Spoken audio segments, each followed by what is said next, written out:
gospel spread like wildfire in the first century, and thousands of sinners found an eternal home resting in the salvation Jesus Christ offered. Disciples commissioned by Jesus to preach this gospel to every person launch out with this message of redemption. Sinners repent, lives are forever changed, churches are built. It might be tempting for us in our 21st century world to look back on that first century with envy, to long for those days of excitement. But it was not all roses. These were not the best days of the church.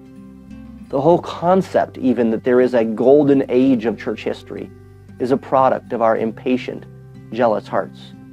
You see, God has been building His church, and Satan has been attacking God's church from the first day even until now.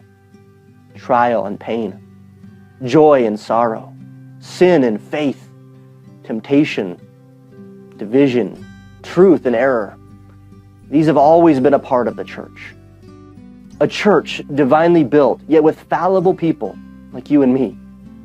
The church then and now needs to hear from heaven. We have heard from heaven, and God had it written down for us in His holy book. 7 churches in what is now modern Turkey existing at the end of the first century. 7 lampstands holding the light of the gospel in a hostile world.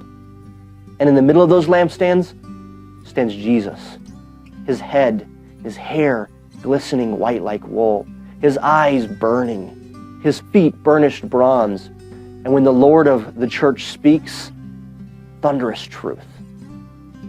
He holds 7 stars in His right hand, the messengers to these 7 churches.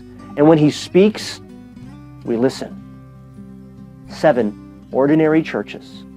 And the eternal King tells us, he that has ears to hear, let him hear what the Spirit says to the churches. Church, do we have ears to hear what the Spirit says to us?